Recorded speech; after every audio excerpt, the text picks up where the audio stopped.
Song number 8. 127. Sing verses 1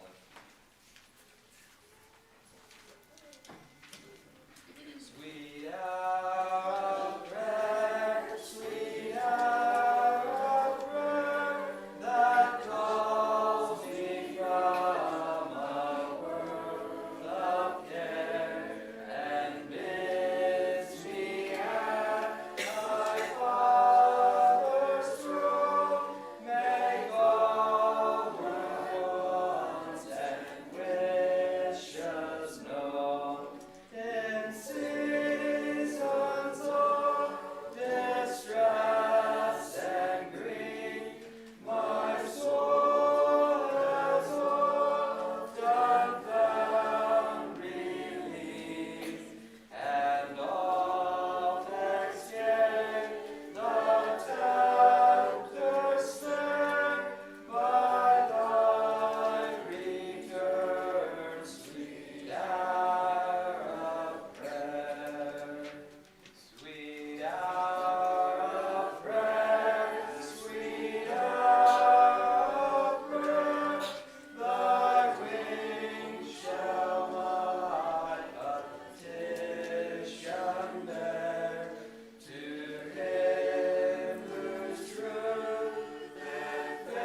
Good morning, everyone. Glad to see you here today. It's a good day, and I'd like to read from Isaiah 41, verse 10 this morning. It says, "Fear not, for I am with thee. Be not dismayed, for I am thy God. I will strengthen thee. Yea, I will help thee. Yea, I will uphold thee with the right hand of my righteousness." I was thinking of, fear this morning. We don't need to fear the future or tomorrow. We don't need to live in fear. It says, "Fear not, God is with us." All right, today's Sunday school is Acts chapter 14, and Dustin and Austin, excited to hear what they have to share today. So, wanted to mention also still need someone for the youth on February 23rd. Are there any other announcements today?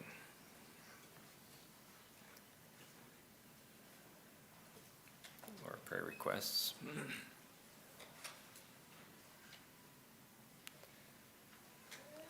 All right, if there are none, let's stand. Aaron Gingrich, would you lead us in prayer this morning?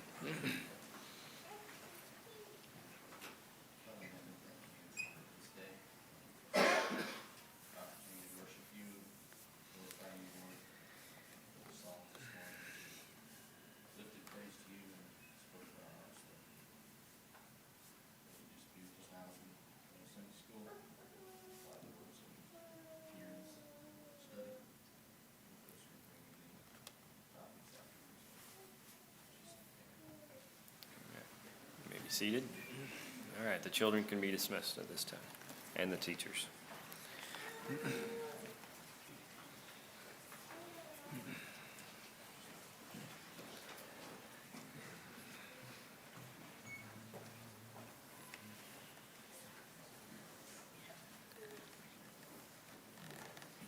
All right, everyone else.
steadfast for the holy thing and perceiving that he had They were faith, aware, be healed.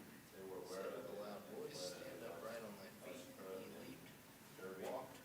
cities of. When the people saw what Paul had done, they lifted up their voices, saying in the speech of like men, Father, come down to us in the likeness of men.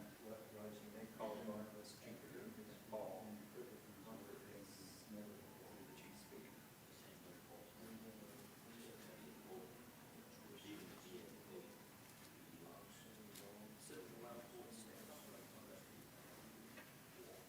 Which when the apostles Barnabas and Paul heard of, they rent their clothes and ran in among the people crying out.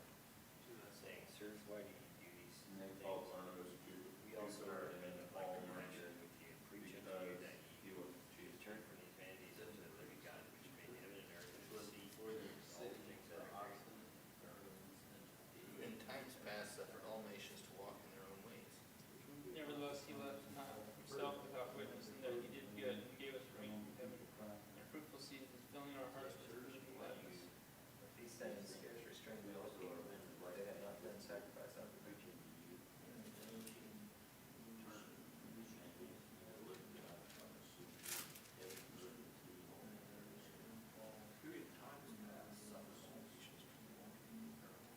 Howbeit, as the disciples stood around about him, he rose up and came into the city. And the next day he departed with Barnabas to Derbe. And with these things scarce And when restrained they had the preached the people, gospel to that city and that they had they not returned again to done Lystra sacrifice. and to Iconium and Antioch. Confirming the souls of the disciples, exhorting them to continue in the faith, that they must through much tribulation enter out of the city. And they had ordained them elders in every church, and had prayed with fasting, they commended them to the Lord, whom they believed. After they had passed throughout Scylla, came to Antioch.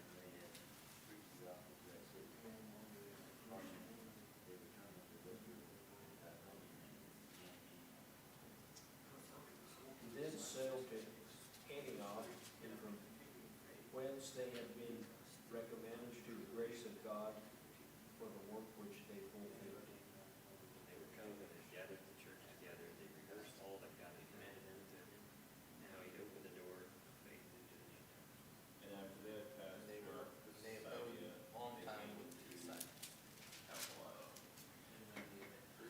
Okay, well, I think we can quickly divide this into kind of three categories. We got kind of continuation of last Sunday's lesson in the first part of 14. We then have the next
purpose when they were there, but, you know, you look at some of the way they were treated here, you wonder why they went back. This next town, so they go to Iconium thinking that'd be better. And, long time therefore abode they speaking boldly of the Lord.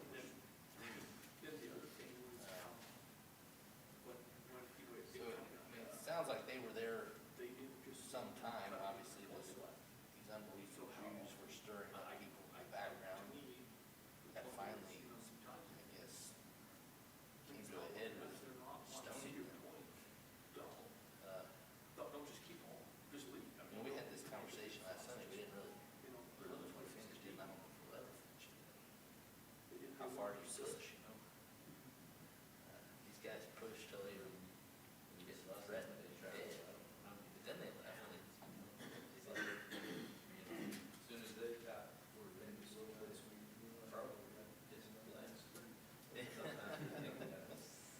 There's a fine line there between being Something, just let it go. pacifist and aggressive person, I guess. What's your thoughts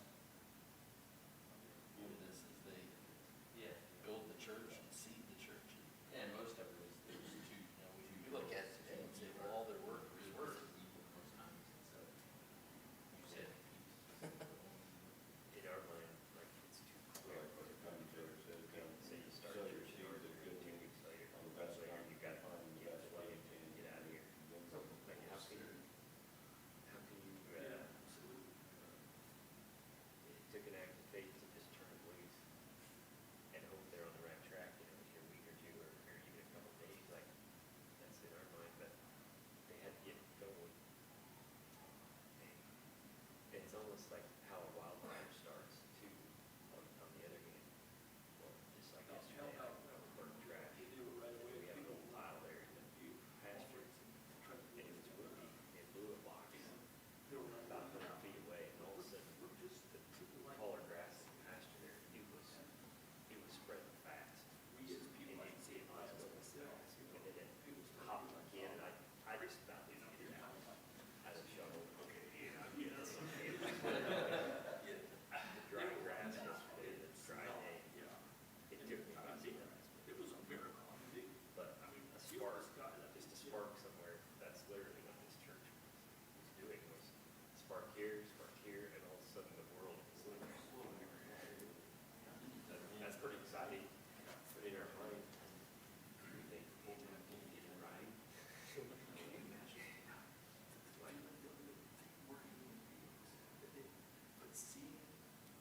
Like in verse 22, like on the return trip, it says they were confirming the souls of these disciples, like once they were stopping in to check in on them. They needed to check the answers, they did, yeah. by then, time had passed enough where they could kind of tell.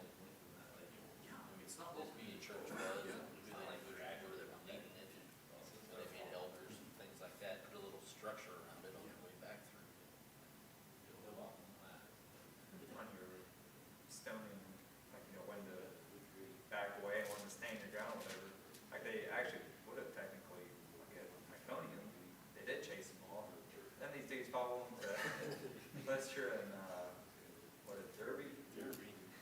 And so maybe they were like, well, they're just gonna follow us everywhere we go anyway, so we'll just stand our ground a little bit. Now, he did find a way to delay it a little bit. If you perform a miracle, that delays the stoning a little bit. But I was really struck by their response to that. I don't remember if it was in this, somewhere we've seen, was it in here, or was, I'm getting confused whether it was in Sunday school up here, or if it was teaching the youth. Hasn't been that long ago, we talked about giving glory to the right, making sure that glory isn't, if something happens, that glory should go to God, that we don't in any way make it appear that it was us, that that's really important. Was it on Sunday school? I don't remember. It hadn't been that long ago we talked through that. You know, it's here again, Paul, these guys were going to make sacrifices to him, things like that, and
this was based on an old myth.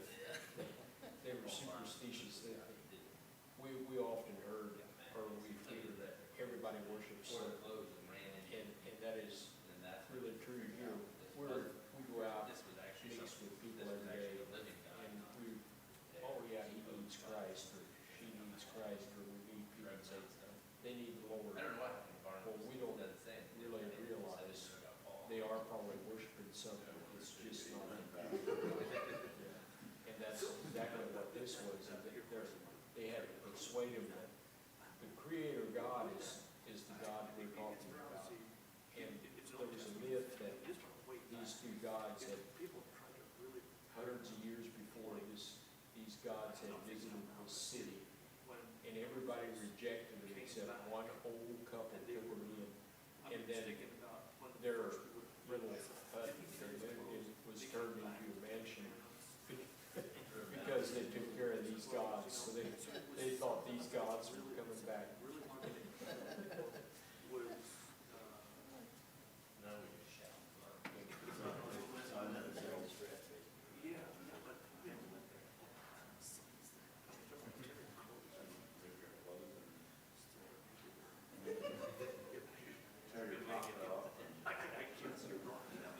So if you read through that, did Paul say, verse 9,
think about like when Jesus was baptized, like John the Baptist, and he comes out of the water, the voice from heaven, God says, this is my beloved son. I don't know how many people were around or what, but you know John the Baptist was there.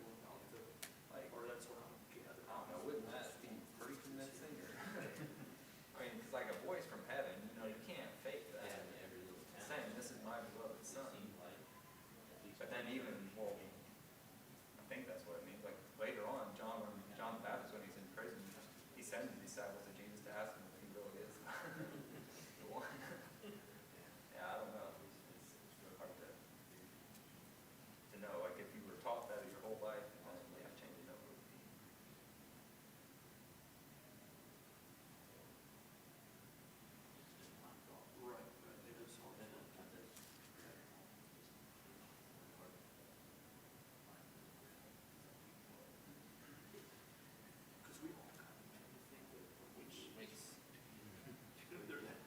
It's dramatic change. That was a voice from heaven too. Yeah. And it makes, it's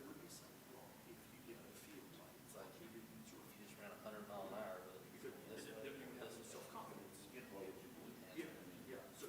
that was enough to convince him to go this way. But then, not everybody had that. So then, you were struck down.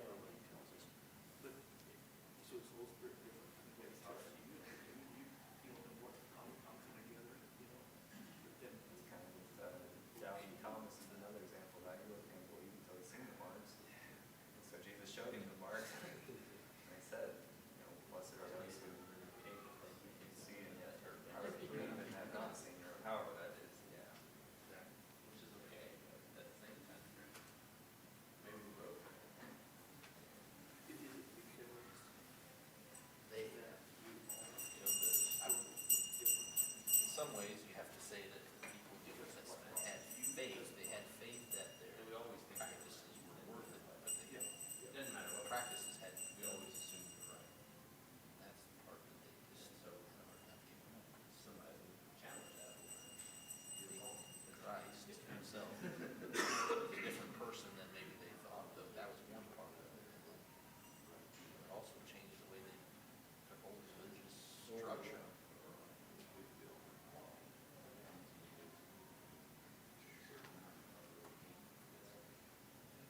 We can identify with that a little bit, because we all come from the, you know what our background, we come from the Amish, and they teach stuff, and when that gets drilled in you from young up, it is, you still do stuff that you have to ask yourself, why do you do it? Well, we've just always done it that way. That has no value whatsoever if it's just always done it that way. And I mean, this was, they could say, well, they could point to it and say, this is what God commanded back in Numbers and Leviticus, and then, and all of a sudden he's changing. God is revealing himself in a different way. He came in the flesh, revealed himself in the gospel. It was a tremendous hurdle for him to accept that or overcome. Yes, we get a little bit off the sentence portion, but ain't it kind of the, part of the reason maybe that Jesus missed him, because they had this in their mind that Jesus was going to be, or Savior was going to be a man that can come on to the earth and like set up a kingdom and rule, and the Jews were probably going to be on top of it, and not like, Yeah. and that kind of like the, he rides into Jerusalem on this, you know, they're saying, they think this is him coming to the city, he's going to set stuff up. And then instead he goes right to the temple and shows out the money changers. It's like, you know, you're fighting the wrong fight here. Like, well, like Ben Shapiro, he's an Orthodox Jew, he doesn't, I guess I haven't heard him say for sure. I think he believes Jews are the good prophet, whatever, but not the Savior. Like, John MacArthur. Ben Shapiro had him on his show, whatever they were talking about.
Good morning. The topic I've chose to talk about is contentment. The singing sounded really, really good this morning, by the way. I wouldn't have minded going on for a while. But in studying about contentment, I found lots of challenges to myself. I don't claim to have it all figured out by any means. We live in a society where it's very material goods are very, very much what people can associate it with, and it seems like it's always around the corner if you keep working on it, or you get a higher paying job, or more stuff, or a position of power for certain people, whatever it may be. It's not really what it comes down to. It comes from the heart. It comes from within yourself with God and Jesus' help. The dictionary meaning of contentment is a state of happiness and satisfaction. I also found a short story I think I'll start out with.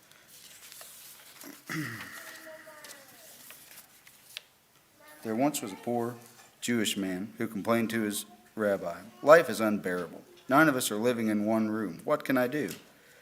The rabbi answered, "Take your goat into the room with you. Do as I say, and return in a week." If I mess that up, "Take your goat into the room with you. Do as I say, and return in a week." The man was incredulous, but obeyed. He went home and brought his goat into the room. Now there were 9 people in one room, plus a goat. A week later, the man returned to his rabbi more distraught than ever. "We can't stand it," he said. "The goat is filthy." The rabbi replied, "Go home and let the goat out, and come back in a week." A week later, the man returned radiant. "Life is beautiful," he declared. "We enjoy every minute of it now that there is no goat. There are only 9 of us in the room."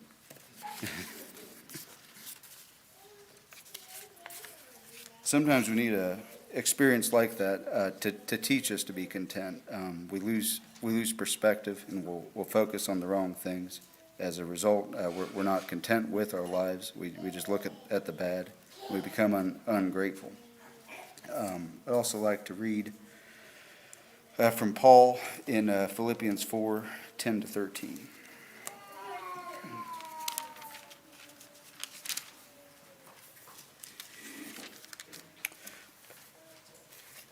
"But I rejoiced in the Lord greatly, that now at the last your care of me hath flourished again, wherein you were also careful, but you lacked opportunity. Not that I speak in respect of want, for I have learned, in whatsoever state I am, therewith to be content. I know both how to be abased and how to abound. Everywhere and in all things I am instructed both to be full and to be hungry, both to abound and to suffer need. I can do all things through Christ, which strengtheneth me." And when I think of contentment, I was drawn to that in verse 11. In whatever state he's in, he'll be content. I think it's interesting. It's not something that he just automatically knew in his conversion. He's learned. I mean, over the course of time since his conversion and everything he had done, he's learned it sort of the hard way. In all the different conditions he's had. I mean, he knows how to be abased, knows how to abound everywhere in all things. And thinking about the Sunday school lesson, he was nearly stoned to death. If you can, he still had that. He knew it came from inside of himself, and he was able to persevere through that, which is really amazing when you think about it. All the different circumstances he went through. I'd like to also read from another thing he said. It was in 1 Timothy 6:6-10. 1 Timothy 6:6-10. "But godliness with contentment is great gain, for we brought nothing into this world, and it is certain we can carry nothing out. And having food and raiment, let us therewith be content. But they that will be rich fall into temptation and a snare, and into many foolish and hurtful lusts, which drown men in destruction and perdition. For the love of money is the root of all evil, which while some coveted after, they have erred from the faith, and pierced themselves through with many sorrows." So, the Greek word that was translated from for contentment is autarkia, which is a combination of the word autos, meaning self, and archeo, meaning to be full. So contentment means being satisfied within ourselves, not because of our circumstances, which certainly we know from him. This doesn't mean we always, I think in life, it's natural, and we try to improve our circumstances, and providing for our family is important also. And, improving ourselves as we go along is great, but that's not really the driving force, I guess. If we have the necessary goods that he says we need, having food and raiment, let us therewith be content. And being rich, in verse 9, it brings its own set of problems. They have temptation and all sorts of problems that go along with it. I mean, if you're meant to be rich, so be it. However, it's certainly it's not for everybody. Your happiness has to start out in your heart.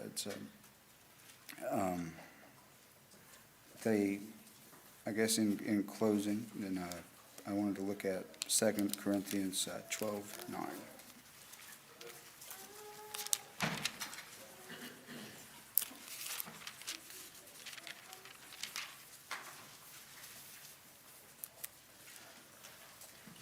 He said unto me, My grace is sufficient for thee, for my strength is made perfect in weakness. Most gladly, therefore, I will rather glory in my infirmities, that the power of Christ may rest upon me. With God's grace, Jesus in our heart, that's what real contentment comes from. And I think, like I said, it's not something I have completely figured out, but if you look at it, if you can stay content, Satan has nothing he can offer you. You feel happy in your life. There's nothing he can give you or offer you to tempt you in any way. And I think there's a lot of value in that. That's all I have. We saved the best for last. I'll turn it over to Austin for the rest of the time.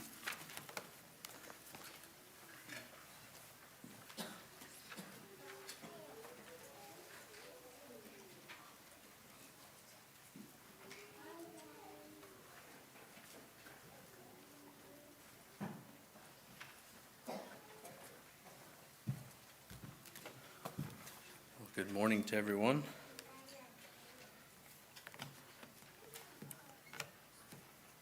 How do I face life-changing situations in my life? Do I change my habits and situations so that people don't see, or am I willing to stand up and know that there will be consequences?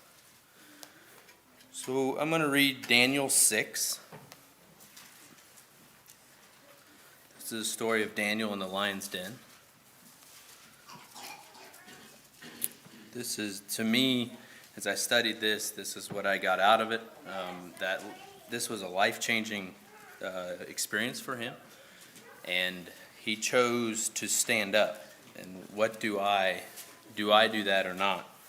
So I'm going to read Daniel 6, and then I will basically retell the story in my own words.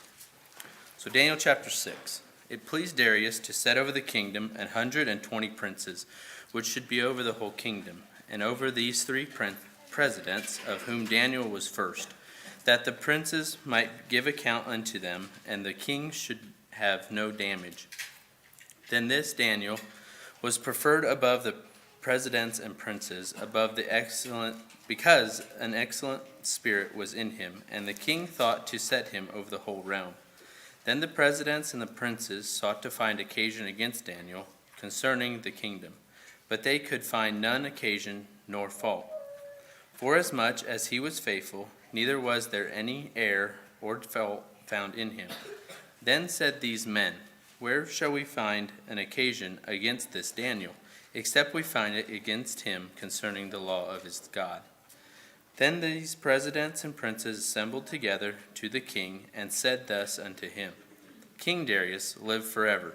All the presidents of the kingdom, the governors, the princes, and the counselors, and the captains have consulted together to establish a royal statute and to make a firm decree, that whosoever shall ask a petition of any god or man for 30 days, save thee, O king, he shall be cast into the den of lions.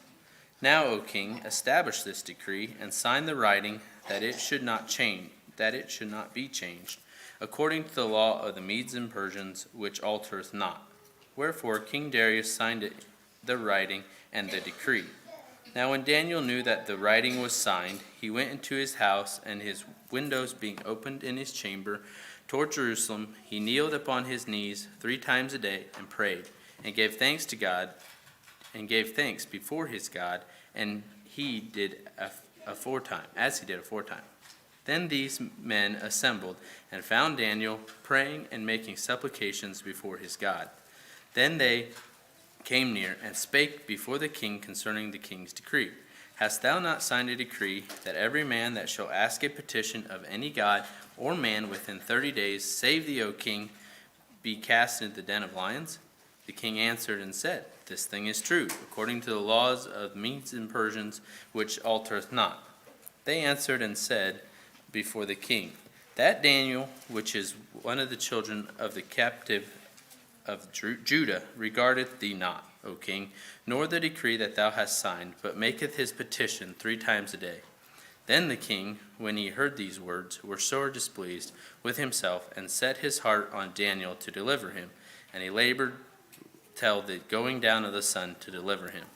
Then these men assembled unto the king, and said unto the king, Know, O king, that the law of the Medes and Persians is, that no decree nor statute which the king established may be changed. Then the king commanded, and they brought Daniel, and cast him into the den of lions. Now the king spake and said unto Daniel, Thy God whom thou servest continually, he will deliver thee. And a stone was brought, and laid upon the mouth of the den, and the king sealed it with his own signet, and with the signet of his lords, that the purpose might not be changed concerning Daniel. Then the king went to his palace, and passed the night fasting. Neither were instruments of music brought before him, and his sleep went from him. Then the king arose very early in the morning, and went in haste unto the den of lions. And when he came unto the den, he cried with a lamentable voice unto Daniel and the king, and spake and said to Daniel, O Daniel, servant of the living God, is thy God, whom thou servest continually, able to deliver thee from the lions? Then said Daniel unto the king, O king, live forever. My God has sent his angel, and has shut the lions' mouths, that they have not hurt me. Forasmuch as before him innocency was found in me, and also before thee, O king, have I done no hurt. Then was the king exceedingly glad for him, and commanded that they should take Daniel out of the den.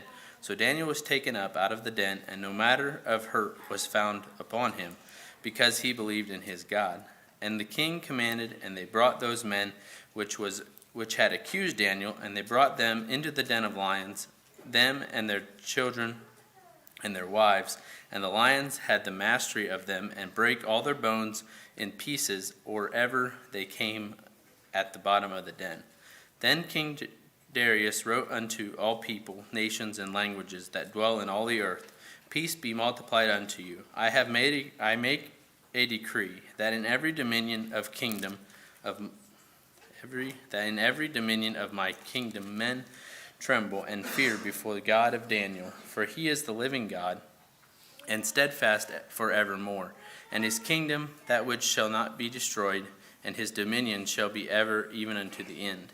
He delivereth and rescueth, and he worketh signs and wonders in heaven and in earth. Who hath delivered Daniel from the power of these lions?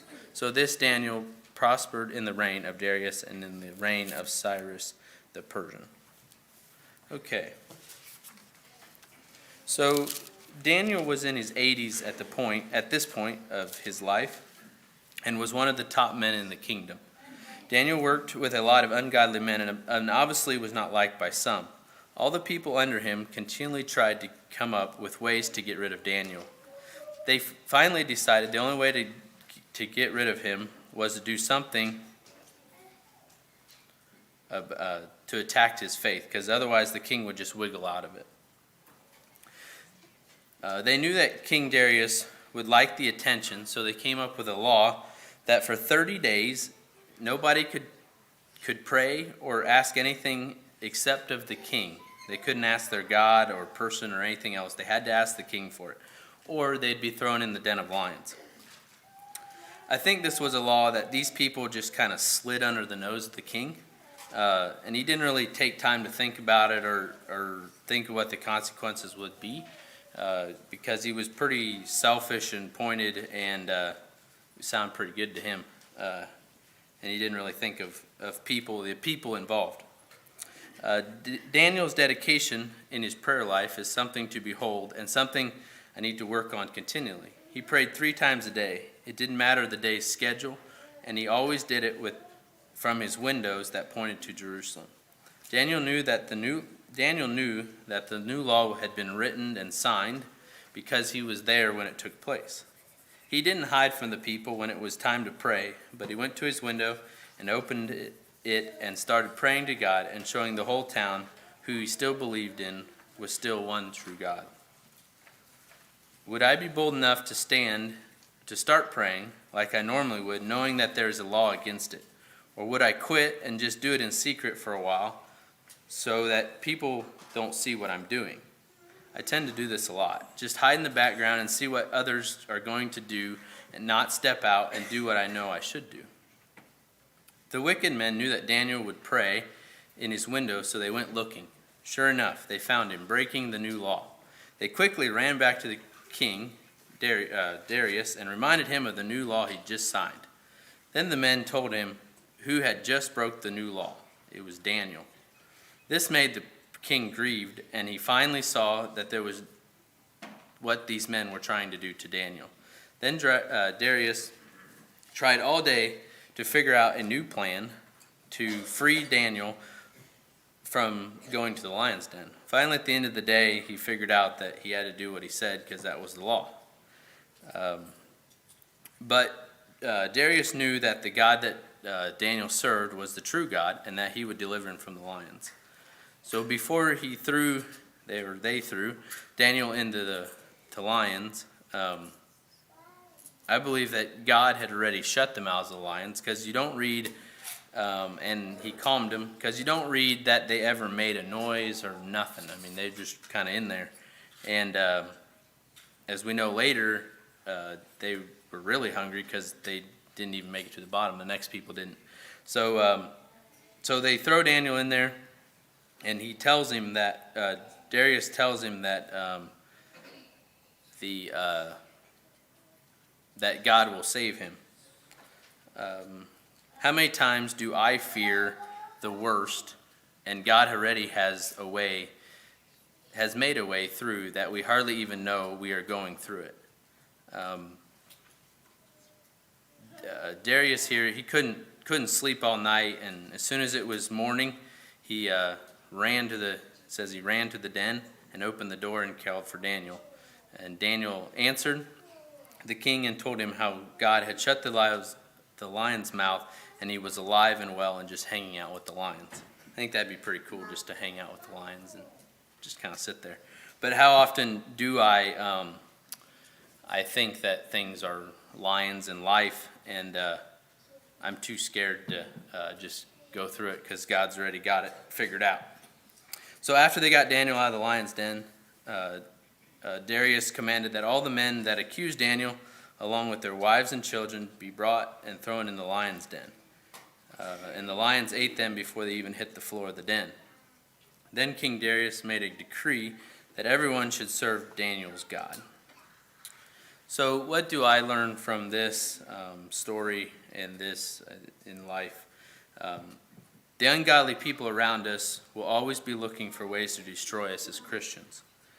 They will at times be able to convince people that evil is good and make laws that are aimed to take down Christians. Are we as Christians going to continue to do what we do and not fear the people around us? Or are we going to just let God take care of us and clear the path ahead of us? Or do we give in and let the evil one win? I believe in the end that God will always win and that he will show how he wants Christians to live as we go through this life. That's all I have.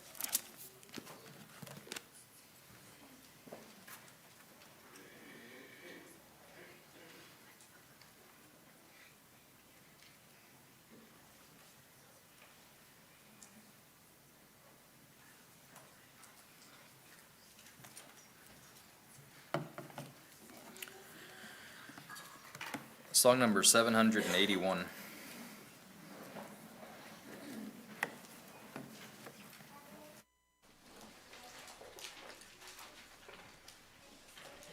Song number 781.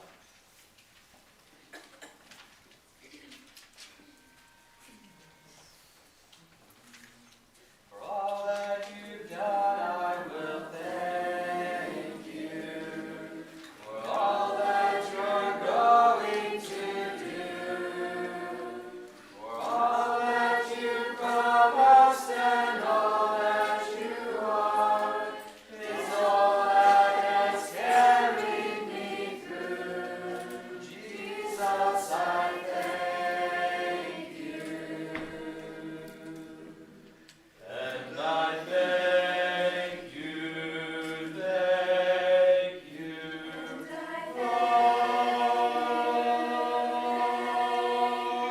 And I thank you, Lord. Thank you for loving and setting me free.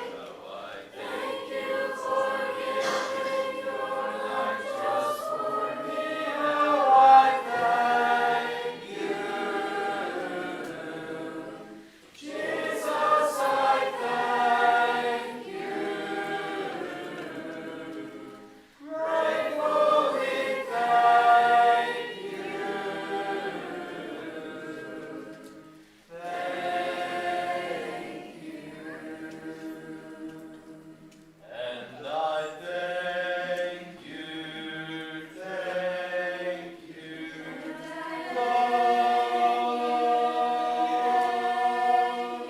And I thank you, Lord. Thank you for loving and setting me free.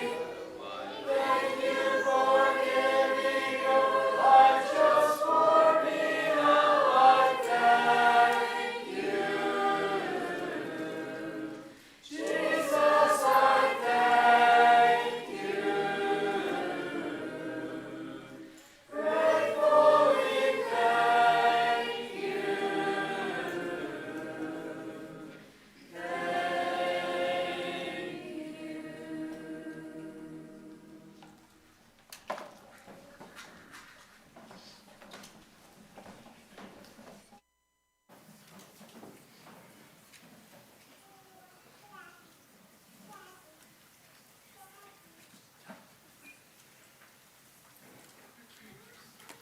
And I enjoyed those, both topics, things on how we should live, good examples. Daniel was quite a man. I like how the king was asking. He said, "O Daniel, is thy God, whom thou servest continually, not just part of the time, whom thou servest continually, able to deliver thee from the lions?" And then Daniel answered him. I think the king was suspicious that God would, I think he was kind of, he didn't believe in God maybe, but he kind of thought that this would actually happen, that God would actually deliver him. And it was, both topics were on how we should live, I think. And I like Daniel chapter 1. When Daniel was young, he was carried off to their whole group was carried off into captivity, and Daniel and his three friends, you remember them, Hananiah, Mishael, and Azariah. They purposed in their heart that they wouldn't eat the king's meat or drink his wine because it had been offered to idols. And they were children, and they were off in a foreign country, and they probably could have thought, well, it don't matter. Nobody's going to know. And, you know, if you think of nowadays, if our children were carried off to China and you know, they're far away, and how are you going to know if they do something wrong or whatever? And Daniel purposed in his heart, in verse 8, Daniel purposed in his heart that he would not defile himself with the portion of the king's meat, nor with the wine which he drank. Therefore he requested that the prince of the eunuchs, that he might not defile himself. And so God, I'd say that Daniel, it was his whole life leading up to the lion's den. Like, it wasn't that all of a sudden one day he was ready to face the lions. He kind of, it was his whole life he had purposed and lived that way. And then, you know, the lion's den that was scary, but he was able to face it. Dwayne asked me to close the service, and so let's stand for prayer.